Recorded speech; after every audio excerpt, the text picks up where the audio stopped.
Welcome to One Breath Wisdom, the podcast for therapists, healers, and soul-led space holders, ready to lead from wholeness, not burnout. I am Lisa McNett, founder of One Breath Institute and co-creator of the One Breath Method.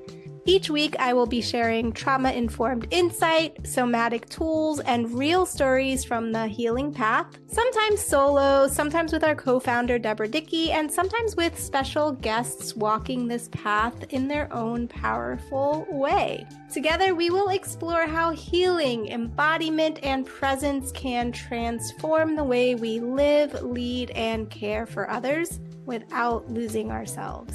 Let's take a breath and begin. Welcome to One Breath Wisdom. I am your host, Lisa McNett. Today, I would like to talk about how the body stores emotion, how the body stores unprocessed experiences, and those could be physical traumas and or emotional experiences, and how introspective breathwork and movement and sound can support the release of these stored physical and emotional experiences. So right now, before we dive in, let's take a breath.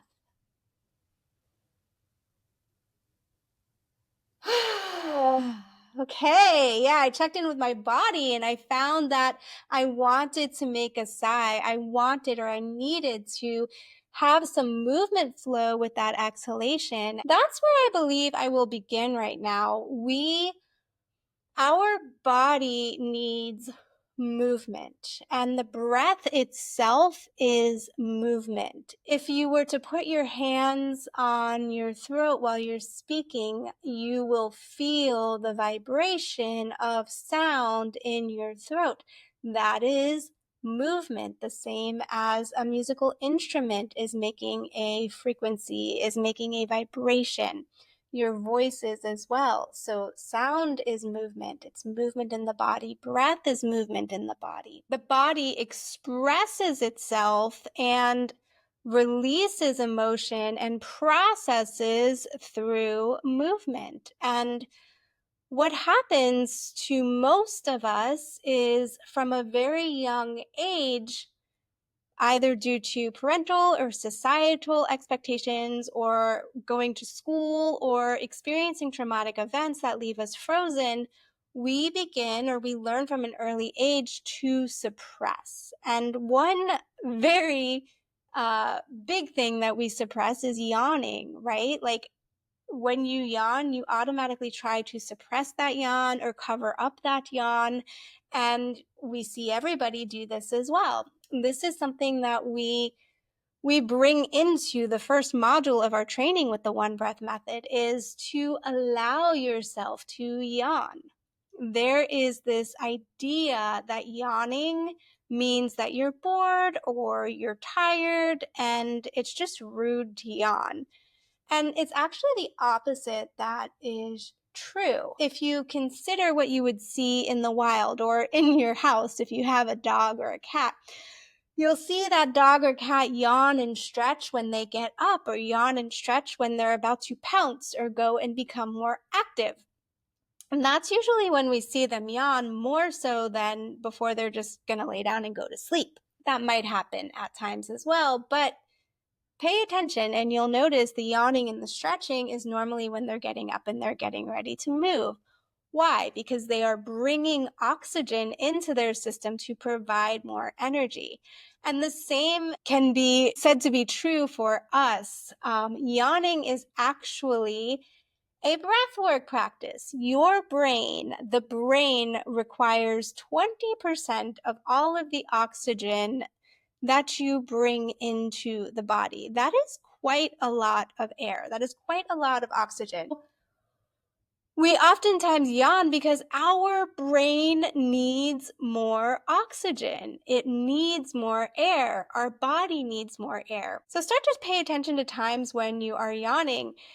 If you've been not really breathing, if you've been talking a lot or just kind of sitting there zoning out, listening to somebody else, or you're having any stress, notice your breath. If you're not really breathing much or paying attention to your breath, You might be feeling brain foggy, you might be feeling tired, and that air is coming in to support the brain, to nourish your system, to energize you. There are so many other benefits to yawning as well, and yawning is one of the most primal things that we have.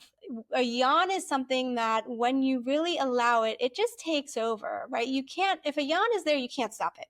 And if you are stopping it, don't stop it. But it's one of those things you really can't stop it.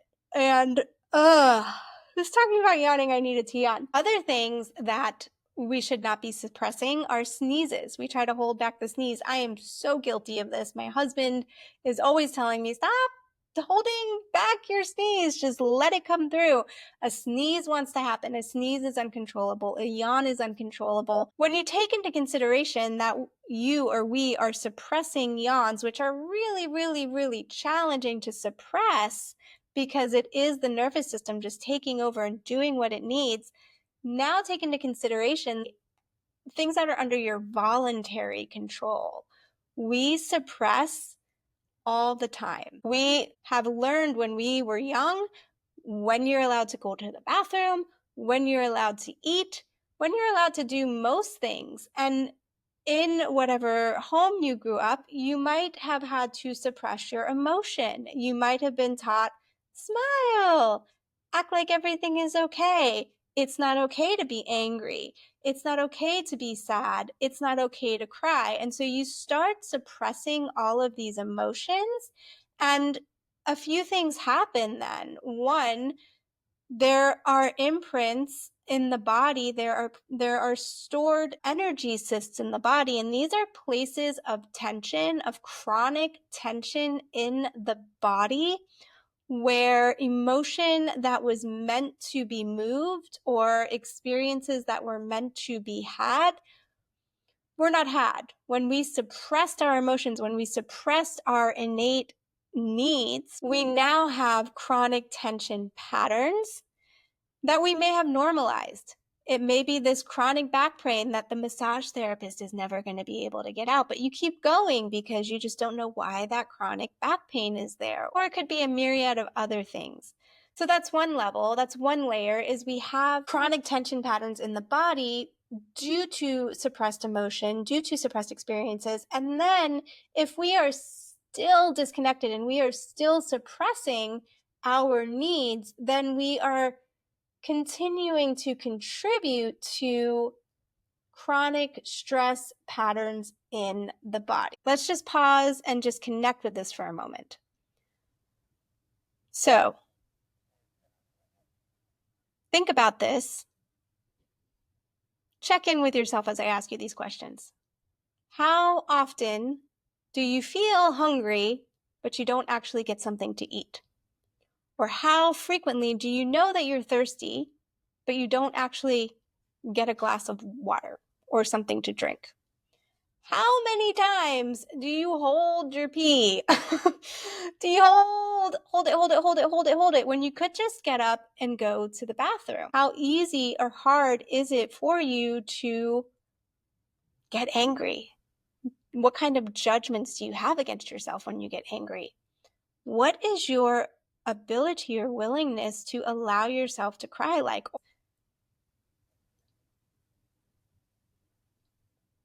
Or on the opposite spectrum, do you cry on a regular basis all the time because there is a lack of regulation that is happening? This is not any shaming. It is just part of us really understanding this concept of how we are suppressing or not listening to the basic needs of the body on a regular basis, normalizing it and not realizing that it is contributing to dis-ease in the body and long-term potential health consequences. And that yawn is one of those things as well. How often do you allow yourself to yawn?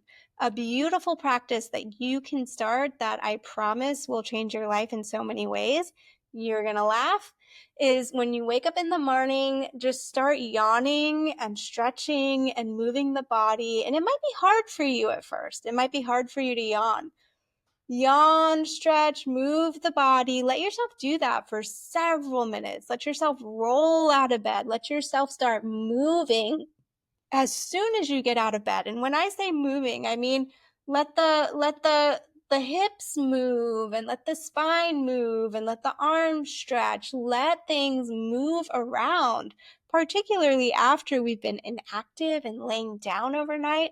The body needs some movement. And when you wake up with that yawning and stretching, you are getting breath and you are getting movement. And in class today, we were talking about how the body needs movement, and a really great example of how the body can at times be resistant to move and how beneficial and it is when we do move is when there is an injury to the body. So if you have ever had a broken bone or had a shoulder injury or something that created a part of your body to be immobile for a while, to be immobilized so that you couldn't move it for a while. What happens, there's several different things that happen. So let's just talk about what happens when we have an injury period. If you have an injury in your body, there are specific cells whose job it is, whose duty it is. They rush in to go ahead and to start repairing that injured area. And when they repair the injured area, it's kind of like patchwork. It can be like patchwork.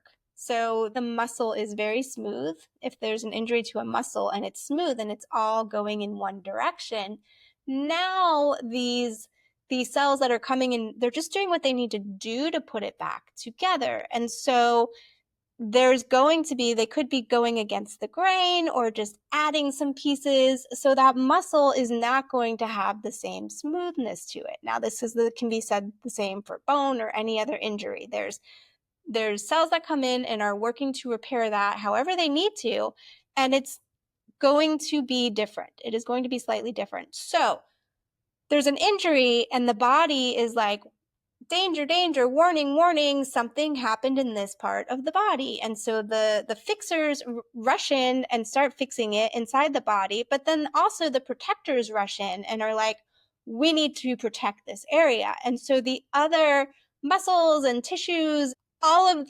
the tissue around this area now goes into a mode of protection, And this connects, especially if it's a painful experience, there's an emotion attached to that painful experience that also the nervous system is supporting protection. We have to protect this area. And so that oftentimes means immobility or if like a curling in, right? When we are protecting, we curl in, don't we? Right? We're protecting ourselves. We move into a bit of a ball. So this all happens.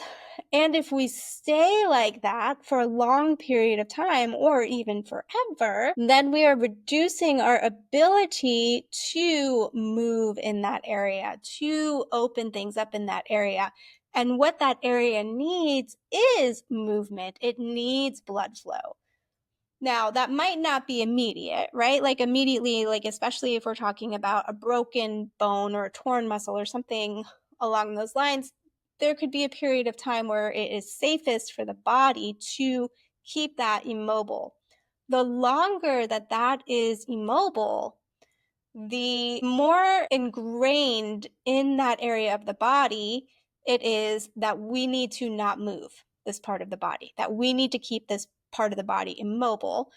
And other parts of the body are changing to adapt new compensation patterns to make up for the fact that this other part of the body is not working. So we all have to work harder. So now with these new compensation patterns and with this part of the body not working, you can develop aches and pains and all kinds of issues in different areas and maybe not make the connection that it is related to what's happening in the shoulder or that injury. Okay, so coming back to that shoulder is in a sling or that bone is in a sling or a cast for a period of time, you get it off. Now you're working with maybe a physical therapist or an occupational therapist or an osteopath or whoever you're working with. And part of the process is now we have to move it. Now we have to get it moving to get the blood flow back in there, to get the muscles active again, to stretch things out. But it hurts. It hurts. It hurts to move. And if there's an emotional connection to that pain being bad, you can be really resistant to the movement and afraid of the movement. But the movement is necessary to regain function in that part of the body and to restore homeostasis to the body so that other parts are not overworking where this part is not working.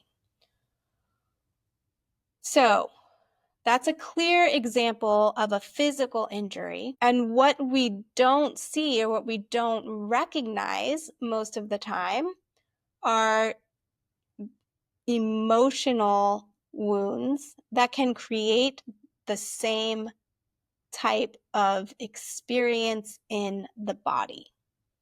Emotional wounds can create energy cysts, which physically manifest in the fascia, in the tissue, as chronic tension patterns in the body. And this is what I spoke to a little bit ago when I said it's that place that you're always asking the massage therapist to dig into, and maybe it feels good in the moment or for the next 24 hours, but it always comes back.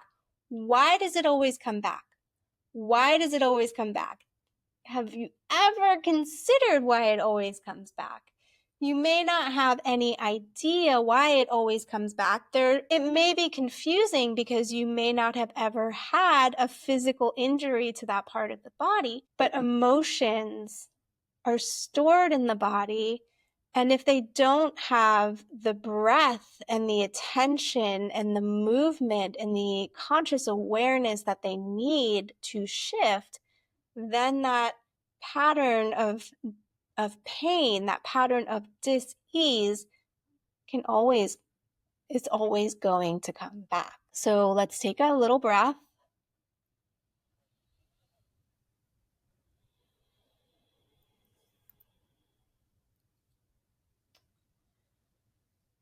We all process emotions differently, and we all experience life differently. So something that might not be a big deal to me or might be fun and exciting and opening for me may have the complete opposite effect for you. So we are all experiencing life differently and connecting with things in a different way emotionally. And there are also some commonalities to some of the places where we store tension in the body. There's a body of work that was developed by psychotherapist Wilhelm Reich, known as the grandfather of body-oriented psychotherapy.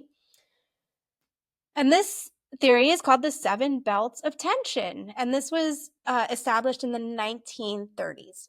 This theory was built upon Reich's belief that there are 7 segments of body armoring that occur as a result of chronic muscular contraction. And muscular contraction is often a shortening of muscles. It is like a folding in, a coming together, that rounding I was speaking to. That can be a contraction of muscle. So let's just, for simplicity's sake, say a contraction of muscles is a shortening of muscles or a tightening of muscles. And this muscular contraction blocks the flow of energy from the area of tension through the rest of the body. So it's like there is a belt around. If we think about a belt that's too tight, then it's not so easy to breathe like below the belt, right? The belt creates a challenge for the flow of breath, the flow of movement to go through the area where that belt is. So if we can imagine that as like an energy cyst, like I was speaking to, an injury or a belt of tension, however we want to look at it, any of these places that create tightness in the body, that tightness is a place of density. That tightness is a place that needs more oxygen, but that the oxygen is not only going to that place, not only lacking the ability to go to that place, but it's lacking the ability to go to the other side of that place as well, which can create a whole host of other issues and challenges. So going back to Wilhelm Reich, he found that when we have an emotional experience, and typically as a child in his work, but I would say anytime, we find ways to suppress and to hold back energy within certain segments of our body. And yeah, that goes back to what I was talking about earlier. We learn to suppress and hold back our experiences, our emotions, and suppress certain parts of our body. So what's really fascinating about Reich's theory of the 7 belts of tension is that they correspond with the 7 chakras of the body. But at that time, the time of his discovery in the 30s, the chakra system was not as well known in the West as it is now. So you probably are familiar with the chakra system now. Those 7 belts of tension, the 7 belts of tension that correspond with the 7 chakras, just really quickly, are ocular, so around the eyes, and in the chakra system. That would be the third eye and even the crown. The oral, around the mouth, the cervical of the neck, the thoracic, which comes where the heart is, the diaphragmatic, which would be where the solar plex is, the abdominal, which includes the area where the second chakra is, and then the pelvic, which is connected to the root. And the belts of tension theory states that if a person has an experience resulting in stored trauma, then the emotion associated will correspond to a specific belt of tension. When the belts of tension are neglected, reacting from a place of stored tension in the body becomes routine. This is due to the buildup of tension in the body, which limits the body's natural responses to day-to-day experiences. Let me just say that in my words. If a person has an experience resulting in stored trauma, the emotion associated will correspond to a specific belt of tension. I'm going to expand on that and say it's more than just stored trauma. It is when we are holding and not allowing the body to process and to move the things that need to be processed in our day-to-day experiences. When we hold in and freeze our emotions and we don't speak our truth, these things, I believe, also contribute to the buildup of tension in the body. When there is this regular experience, there's a tension pattern that is created. There's a tension pattern, there's a way of being, a way of living in the body that has become routine that now limits the body's ability to respond in a different and healthier way. Without going any much deeper into the belts of tension or why or what we carry in certain areas, let's start to shift and look at how we can break the ice, if you will, how we can change these experiences and allow ourselves to come back to healthier forms of expression and releasing any of the chronic holding patterns or emotions that have been trapped down. So in introspective breathwork therapy, the breath work is getting to the unconscious. It is getting to the subconscious. And so that has quite a few different effects. It can bring to conscious awareness what is being held, and it can also inspire movement. It can inspire emotion to move. It can inspire sound. It can inspire these things to begin to shift and open up. And we encourage sound and movement. We encourage sound and movement, whether with the breath or as another approach. So getting into positions that are different for us, getting into positions that we're not always in, and just hanging out in that position a little bit and seeing what happens if I hang out here. This is one of the reasons why, if you've ever had an experience, when I really got into yoga, years ago, I would just cry practicing yoga. And I was like, what the heck is happening? I knew it was so powerful. I knew it was deep. And that's a big part of why I went to India, and I just needed to do yoga for a few months to just really experience the healing power of what was happening to my body in yoga. And in class today, Isu, who's one of our assistant teachers, was speaking to the power of Pilates and how she's worked with clients in Pilates that have also started regaining movement and have had expression or release of emotion and reconnection back to their body. And we had some other students in class as well with similar experiences. So the breath can come in and can start to wake things up, start to shift things, start to move things. And at the same time, another approach is through intentional movement, dancing, shaking, yoga, Pilates, or intentional making sound. If somebody has a hard time using their voice and speaking their truth, that oral belt of tension may be here. The jaw may be very tight and very locked. Something that is common is teeth grinding.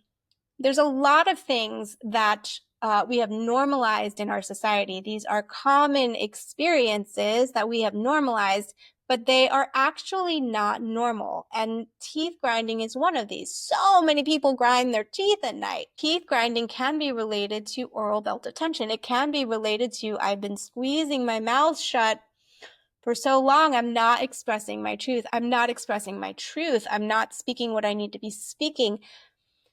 There's another side to that in the throat. Yeah, and so this comes more into the throat. The throat chakra, a lot of people think of it as being, just this like speaking my truth, but it is also, that's where the thyroid is. It is a digesting of experiences. So it is not only the ability to be able to speak my experience, but it's the ability to be able to connect with my truth, connect with my experiences, to really understand and hear the truth within me and digest that. It may be challenging for you to just open up and start speaking your truth, right? That might be challenging. But what if you start humming in your car? What if you start humming in your shower and just making some sound? Again, if you put your hand on your throat and you speak, you can, making sounds, you can feel different vibrations in the throat.